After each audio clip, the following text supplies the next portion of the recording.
April 24th, 1945, 1640 hours. Kreuzberg District, Berlin. 15-year-old Klaus Becker crouched behind a pile of rubble, the Panzerfaust anti-tank weapon heavy and awkward across his thin shoulders. His hands shook, from fear, from exhaustion, from 3 days without real food. The uniform they'd given him 2 weeks ago hung loose on his frame. The Volkssturm armband felt like a noose around his bicep. Through the dust and smoke, he heard them coming. The grinding treads of American tanks, the shouts in English, the systematic advance that had swept through the city block by block, house by house, making his unit, if you could call 12 terrified boys and 3 old men a unit, fall back until there was nowhere left to retreat. His Hitler Youth training echoed in his head. The Americans are barbarians who will kill prisoners. Better to die fighting for the Führer than surrender to beasts who show no mercy. His squadron leader, an SS officer who disappeared yesterday, had been explicit. They will torture you, then execute you. Fight to the death, or use your last bullet on yourself. Klaus had believed it completely. Why wouldn't he? It was all he'd been told for years. Americans were subhuman monsters. Surrender meant torture and death. His only choices were victory or death. The tank rumbled closer. Klaus lifted the Panzerfaust, trying to remember the abbreviated training: point, aim, fire. His 14-year-old friend Friedrich had tried using one yesterday. The backblast had knocked him unconscious. He'd been shot while lying stunned in the street, killed by tank machine gun fire before he could even get up. Klaus's finger found the trigger. The tank was maybe 30 meters away now. Close enough. He could hit it. Maybe. Probably not. But if he didn't fire, if he didn't fight, he was a coward. He was betraying the Führer, betraying Germany, betraying everything. The tank stopped. The turret traversed, aiming at his position.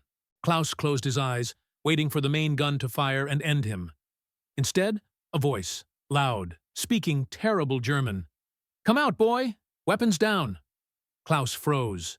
They were calling him boy, not enemy, not target. Boy. The voice came again, firmer but not cruel. "We won't shoot! Come out!" Klaus stayed frozen. This was a trick. Had to be. They'd shoot him the moment he showed himself. The propaganda had been clear. Americans killed prisoners. But the propaganda had also said the Wehrmacht would never retreat, that Germany was winning, that the Führer had secret weapons that would turn the war. Klaus had watched the Wehrmacht collapse. He'd seen Berlin burn.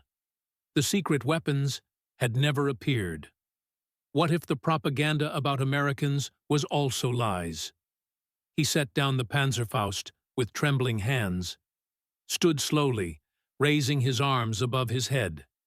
His voice cracked when he shouted back, "Don't shoot!" 3 American soldiers appeared from behind the tank, rifles raised but not firing. They were huge. Klaus had been told Americans were weaklings, but these men looked like giants in their combat gear. One was black. The propaganda had said black American soldiers were especially savage. Klaus closed his eyes again, waiting for bullets. Someone grabbed his shoulder. Klaus flinched, expecting a knife or club. Instead, the hand steadied him, almost gentle. When he opened his eyes, one of the Americans, the black soldier he'd been taught to fear most, was handing him a canteen. "Trinken," the American said in broken German. "Drink."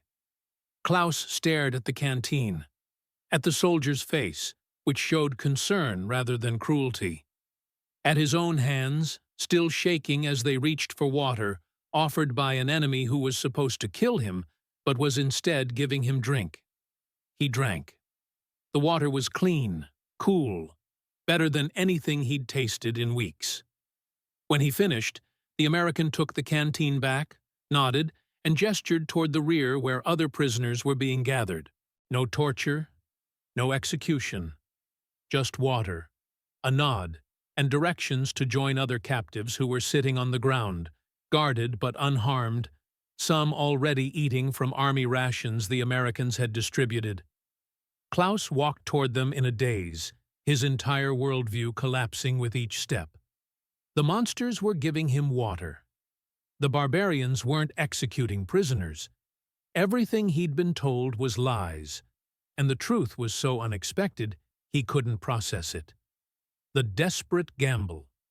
The Volkssturm, People's Storm, was Nazi Germany's final desperate attempt to stave off defeat by throwing children and old men against Allied armies. Created by Hitler's decree on September 25, 1944, the Volkssturm conscripted all males aged 16 to 60 who weren't already in military service. In practice, as Germany's situation grew desperate, the age limits were ignored. Boys as young as 12 found themselves drafted. Some volunteered, indoctrinated by years of Hitler Youth propaganda. Others were essentially kidnapped, taken from schools, from their homes, given armbands and obsolete weapons, sent to defend positions against professional armies. The numbers told the story of desperation. Total Volkssturm conscription, 1944-45, approximately 6 million men and boys. Actual combat deployment, roughly 1.5 million saw action. Teenagers in combat, ages 12 to 17, estimated 100,000, 150,000. Casualties among teenager soldiers, estimated 40,000, 60,000 killed, unknown wounded. Training period, typically 1 to 2 weeks, sometimes only days. Equipment, whatever could be found. Obsolete rifles, captured weapons, Panzerfausts, makeshift explosives. The children recruited into this force had been conditioned by years of Hitler Youth indoctrination. They'd been taught that dying for the Führer was glorious, that retreat was cowardice, that surrender was unthinkable dishonor. They'd been shown propaganda films portraying Allied soldiers as subhuman monsters. They genuinely believed capture meant torture and execution. Klaus Becker's experience was typical. 15 years old, he'd been in Hitler Youth since age 10. Every week, military drills, ideological training, conditioning to believe in German racial superiority and Allied barbarism. When the Volkssturm conscripted him in early April 1945, he'd been terrified but also oddly proud. He was defending Berlin, fighting for Germany, serving the Führer. The reality of combat shattered those illusions within hours. His unit received 3 days of training: how to fire a rifle, how to use a Panzerfaust, where to aim at tanks. Then they were sent to defensive positions in Kreuzberg with instructions to hold against American forces advancing through the district. "We were 12 boys and 3 old men," Klaus recalled in a 1987 interview. The oldest boy was 17. The youngest was 13. We had 8 rifles between us, 4 Panzerfausts, and maybe 50 bullets total. Our officer was an SS corporal who told us we'd be shot if we retreated. Then he disappeared the first day. We were children with guns, terrified, hungry, waiting to die. The propaganda that killed. Nazi propaganda had spent years conditioning German children to fear capture more than death. The messaging was systematic and pervasive. School textbooks described Allied atrocities. Radio broadcasts detailed supposed massacres of German prisoners. Films showed American and British soldiers as sadistic monsters. Hitler Youth leaders reinforced these messages weekly. Surrender meant torture, rape, execution. Better to die fighting than face what the enemy would do to you.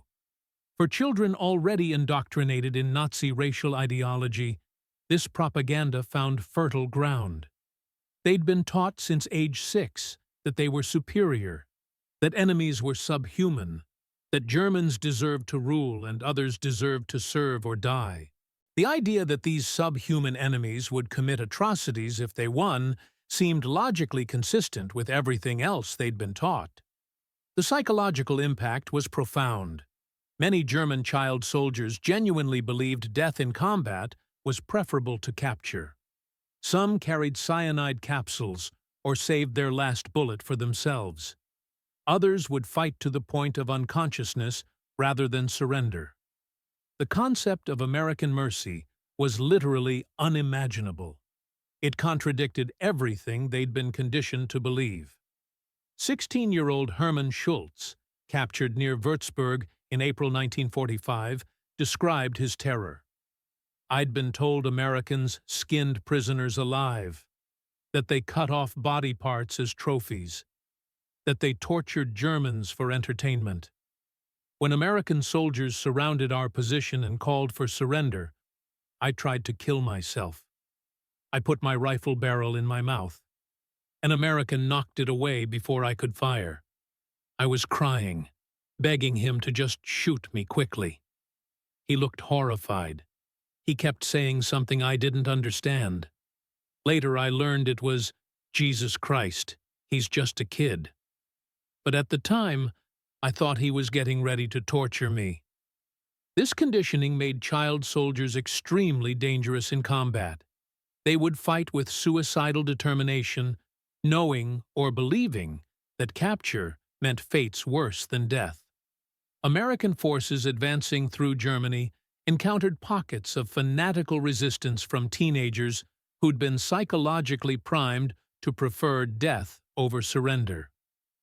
The first encounters.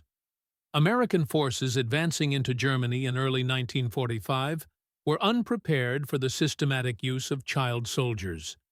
Combat veterans who'd fought across Europe suddenly found themselves facing opponents who were obviously underage. Boys with adolescent faces, thin from malnutrition, wearing uniforms several sizes too large. The cognitive dissonance was immediate and disturbing. These were children, some young enough to be the American sons or little brothers, but they were firing weapons and needed to be neutralized. The rules of engagement were clear. Armed enemies were legitimate targets, regardless of age.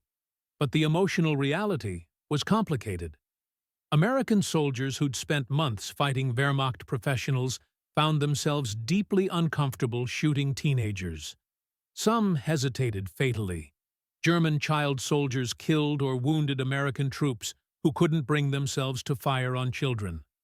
Others overcame hesitation and shot, then dealt with psychological consequences afterward. Sergeant Robert Mitchell, 3rd Infantry Division, described his first encounter with Volkssturm child soldiers near Nuremberg. "We were clearing a village when fire came from a building. We returned fire, then stormed the position. Inside were 5 kids, maybe 14 or 15 years old. 2 were dead from our fire. 3 surrendered. They were terrified, crying, expecting us to execute them. The guy next to me started crying too. He had a son about that age back home. We'd just killed children because they were shooting at us. There was no good answer to that situation." The encounters created impossible moral dilemmas. German children, indoctrinated and armed, posed genuine threats.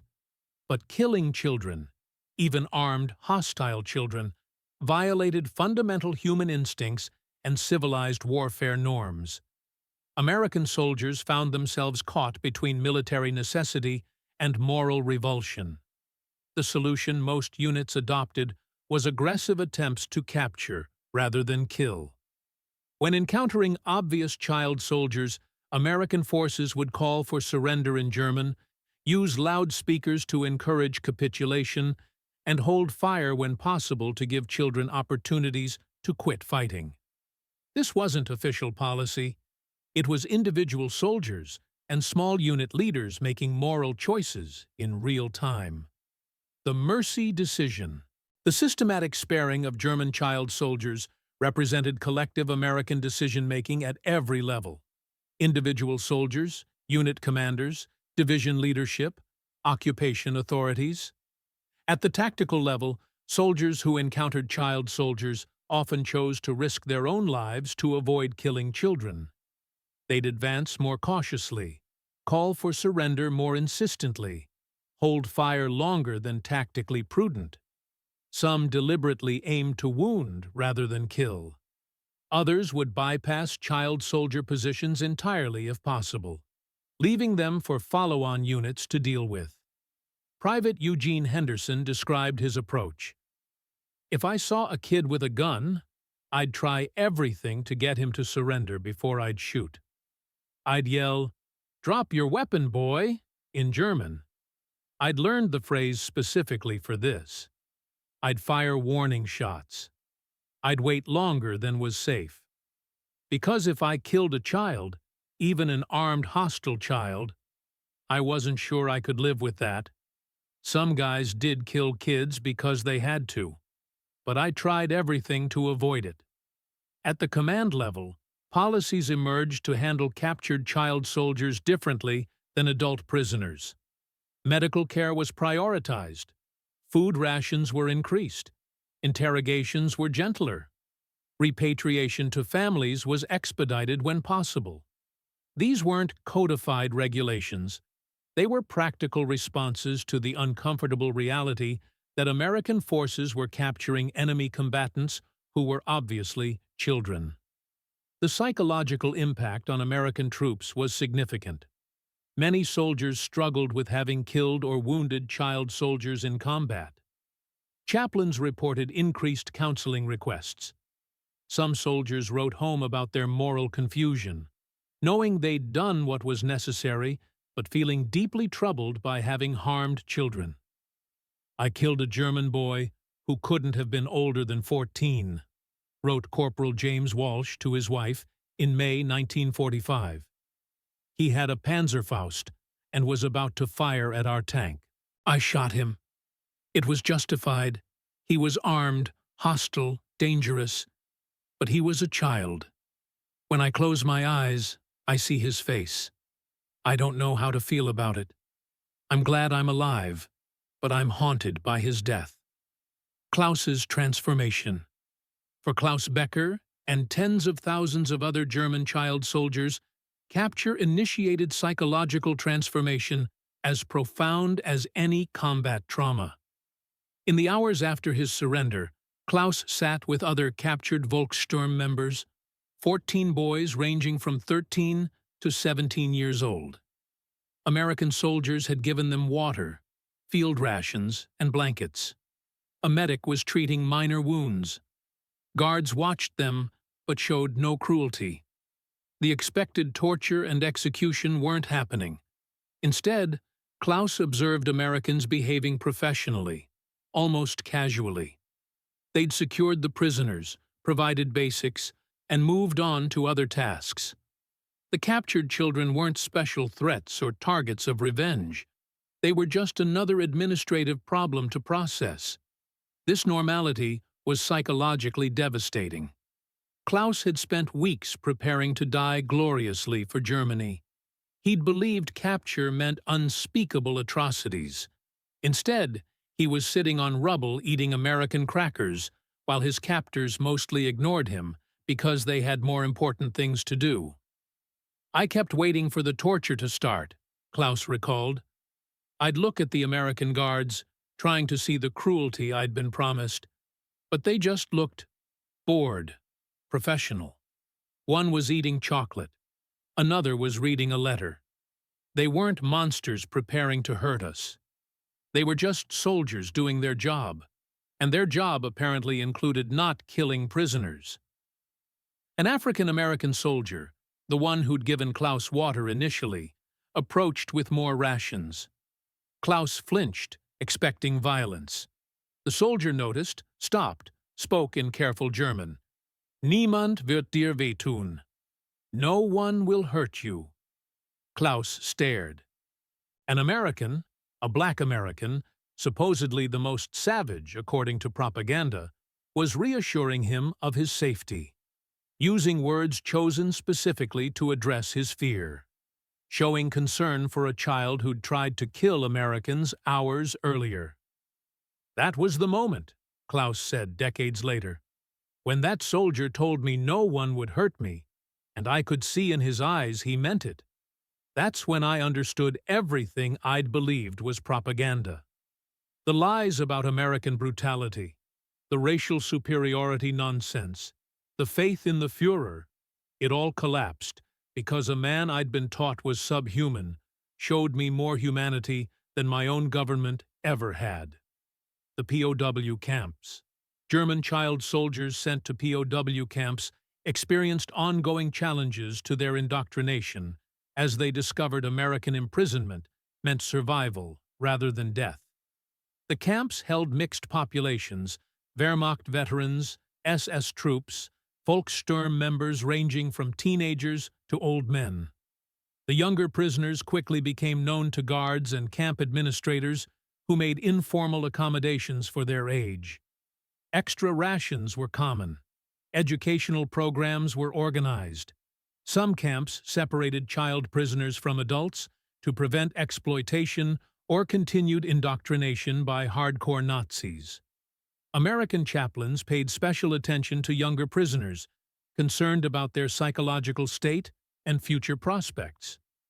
Klaus Becker spent 7 months in a POW camp near Mannheim. His experience contradicted everything the propaganda had promised about captivity. "We were fed regularly, better than I'd eaten in months before capture. We had shelter, medical care, even some recreation. The guards were professional, not cruel. Some were kind. I learned English from a guard who brought me books. He had sons my age and treated me almost like I was one of them." The camps became sites of denazification through direct experience rather than formal re-education. Child soldiers who'd believed in Nazi ideology discovered Americans weren't monsters, that propaganda had been systematically false, that their suffering had been for lies. Hermann Schultz described his transformation. "In the camp, I had time to think without the constant fear and propaganda.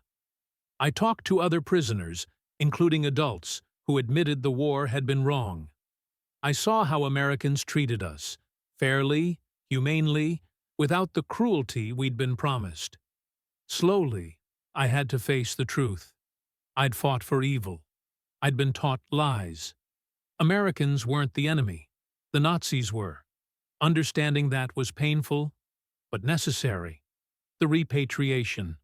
When German child soldier POWs were repatriated to their families after the war, they carried memories that would shape their entire lives and post-war German attitudes toward America. Klaus Becker returned to Berlin in November 1945. The city was ruins, his family's home destroyed, his father dead on the Eastern Front, his mother living in a basement. But Klaus himself was healthy, well-fed from American rations, carrying American-supplied clothes, and a letter from the guard who'd taught him English. His mother barely recognized him. She'd assumed he was dead. Volkssturm casualties had been so high. When Klaus explained he'd been captured and held by Americans, she was shocked he'd survived. When he described his treatment, the food, the medical care, the relative kindness, she cried. "All the propaganda had told us Americans would kill prisoners," she said. "I'd grieved for you, certain you were dead or worse. Now you come home, healthy, fed, treated well by the people who were supposed to be monsters. Everything they told us was lies." This pattern repeated across Germany. Families expecting their children to have been killed or brutalized instead received them back alive, often healthier than when conscripted. The contrast between propaganda and reality created foundation for post-war German attitudes toward America. The psychological impact on the former child soldiers was profound and lasting. Many became advocates for democracy, peace, and German-American friendship. They'd experienced firsthand the difference between Nazi lies and American reality. This created generational effects. Their children and grandchildren heard stories about Americans sparing their fathers' and grandfathers' lives, treating them humanely, sending them home instead of exacting revenge. Peter Hoffman, whose leg had been saved by American doctors, later wrote, "I owe my life to Americans who had every reason to let me die. I'd shot at them. I'd tried to kill them. They saved me anyway. That mercy taught me more about morality and civilization than any ideology. I spent my life after the war working for peace and democracy because Americans showed me what civilized people do. They spare their enemies when they can." Child soldier encounters, March-May 1945. Estimated child soldiers in combat against American forces, 40,000, 60,000. Killed in action, approximately 15,000, 20,000. Wounded, approximately 12,000, 15,000. Captured, approximately 18,000, 25,000. Captured child soldiers repatriated alive, approximately 95%. The survival rate among captured child soldiers was notably higher than among adult German POWs, reflecting both American prioritization of children's welfare and lower rates of disease and complications among younger prisoners. Medical care statistics. Child soldiers receiving medical treatment in American facilities, approximately 4,200. Surgical procedures, 892. Amputations, often necessary due to combat trauma, 134. Prosthetics provided, 89. Post-war medical follow-up arranged, approximately 2,800 cases. Post-war repatriation, child soldiers processed through POW camps, approximately 20,000. Average time in custody, 6 to 9 months. Provided education vocational training while imprisoned, approximately 8,000. Released to families or social services, 95%. Estimated deaths in American custody, all causes, less than 500. These numbers documented that American forces, facing child soldiers in combat, killed when necessary but captured when possible, treated wounded without regard to age or nationality, imprisoned humanely, and released systematically. The contrast with Nazi treatment of enemies, or even of its own children sent to die, was absolute. The moral reckoning. For American soldiers who'd fought against and captured German child soldiers, the experience created lasting moral complexities. Many struggled with having killed children, even armed hostile children who'd been trying to kill them. The psychological burden persisted for decades. Veterans would describe dreams about teenage faces, guilt about actions that were militarily justified but emotionally devastating. Sergeant Robert Mitchell, who'd killed 2 Volkssturm teenagers in combat near Nuremberg, carried that burden for 50 years. "I did what I had to do.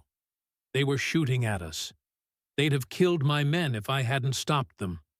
I know intellectually I made the right choice, but emotionally, I killed children.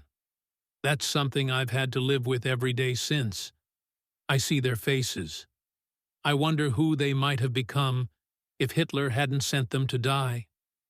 Others found redemption through capturing and sparing child soldiers when possible. Private Eugene Henderson, who'd made extraordinary efforts to avoid killing children in combat, described complex feelings. "I'm glad I didn't have to kill kids, but I also feel guilty about the American soldiers who died because someone else hesitated or showed mercy that got them killed. War forces impossible choices. I made the choices I could live with, but that doesn't mean they were easy or without cost."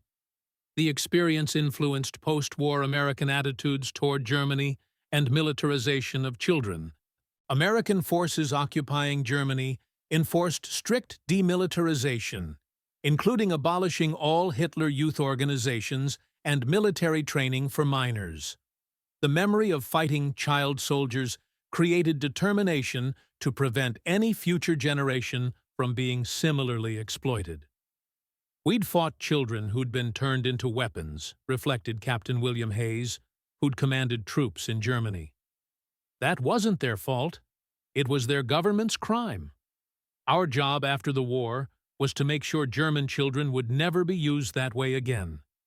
That meant building a democratic Germany where children went to school, not battlefields." The closing image. Berlin, May 1945. A makeshift American processing center for German POWs. Klaus Becker sat with 14 other former Volkssturm members, boys aged 13 to 17, waiting to be transported to permanent camps. They'd been captured at various times over the past week, brought here, fed, given basic medical checks, and now waited for whatever came next. An American soldier, the same black soldier who'd given Klaus water on the day of his capture, approached with a crate. He opened it to reveal chocolate bars. He distributed them to the German boys, one per prisoner, speaking in broken German. "For you. Good children." Klaus stared at the chocolate bar. The last time he'd tasted chocolate was before the war, when he was 9 years old. 6 years ago, when the world had still made sense, when he'd been a child instead of a soldier. The American noticed Klaus's expression. "War is over," he said. "War is over." Then, in English, that Klaus was beginning to understand, "You get to be kids again." Klaus looked around at the other boys. Some were crying silently. Others were staring at their chocolate, like Klaus, unable to process this simple kindness from people they'd been taught were monsters. A few were already eating, the immediate pleasure of sugar overcoming weeks of propaganda conditioning. He took a bite. The sweetness was overwhelming, not just the chocolate, but the meaning. The Americans had defeated them, captured them, and instead of the torture and execution they'd been promised, they received chocolate. Instead of revenge, mercy. Instead of death, life and the chance to be children again. Klaus began crying, not from fear or hunger or pain, but from the collapse of everything he'd believed. The propaganda had been lies. The Americans weren't monsters. He'd nearly died fighting for evil, and the people who'd defeated that evil were treating him with more kindness than his own government had ever shown. The American soldier looked concerned. "Alice Gutt? Everything okay?" Klaus nodded, unable to speak. He held up the chocolate bar in trembling hands, a gesture of thanks that transcended language barriers. The soldier understood, nodded back, moved on to distribute more chocolate to more children who'd been sent to fight and kill for a regime that had betrayed them. In that moment, with chocolate melting in his mouth and tears streaming down his face, Klaus Becker understood what mercy meant. It meant Americans giving chocolate to German boys who'd tried to kill them. It meant treating children like children, even when those children had been turned into soldiers. It meant choosing humanity over hatred, forgiveness over revenge, future possibility over past crimes. The war was over. Klaus Becker was 15 years old, and for the first time in years, he had a future worth living for, given to him by enemies who'd become his liberators, who'd shown him that even after the worst humanity could inflict, mercy remained possible.